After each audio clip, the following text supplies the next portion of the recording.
Hello, and welcome to yet another one of my Terraria videos. In this video, it's going to be fairly short. I just wanted to highlight the Skyrail, or I'm not sure what other name to call it would be, that I've constructed. If you watched the Floating Islands episodes, you saw it, but I finally finished construction. So as you can see, I'm at the edge of the map. And from here, I can run across the entire map, which I think is pretty phenomenally ridiculous. I think there's only like 2 or 3 different holes in the whole thing.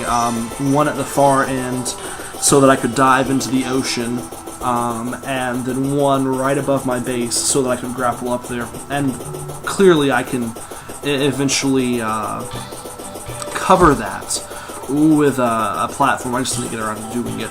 So having a Skyrail like this is pretty useful. The only big drawback, and the one thing I would say to avoid if you're considering doing this in your own world, is that the Skyrail can actually sort of catch meteorites. The meteorites will spawn on whatever the highest, I guess, block they find is in their path.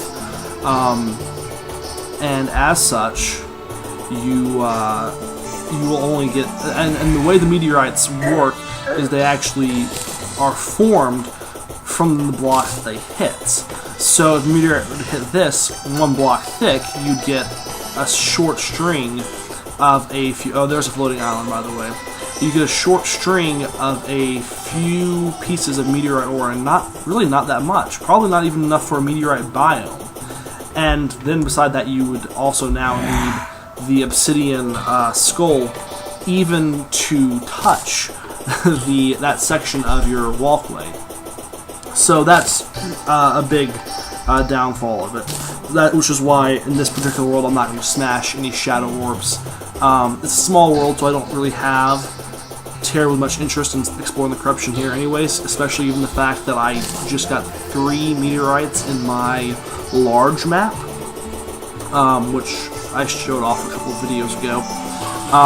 As you can see, one of the biggest benefits of it, however, is catching all of these fallen stars.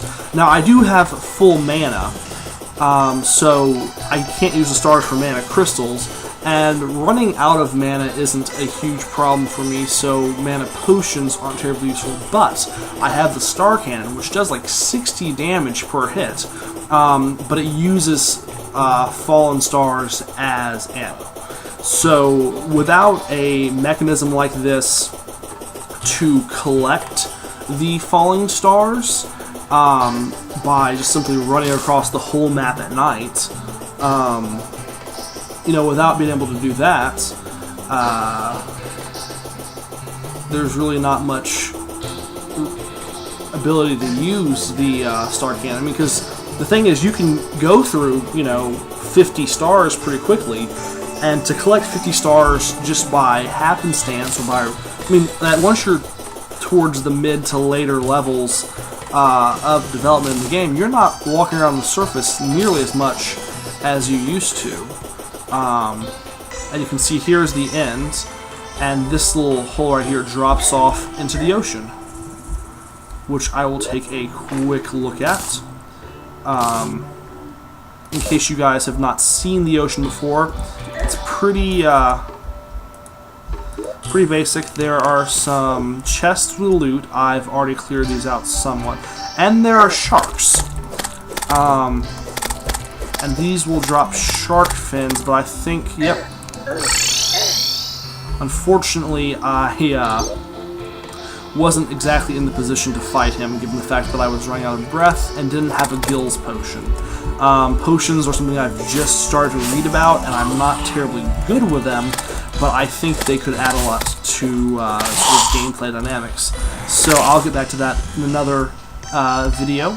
So I just wanted to show you the Skyrail walkway thing that I built. So yeah, let me know in the comments what you think of it, any suggestions for improvements, or your own variants of it. And also, as always, be sure to like the video if you did like it, and subscribe if you haven't already. Thank you. I really appreciate you watching the videos. It means a lot to me. So until next time, guys, take care and have a good one. Later.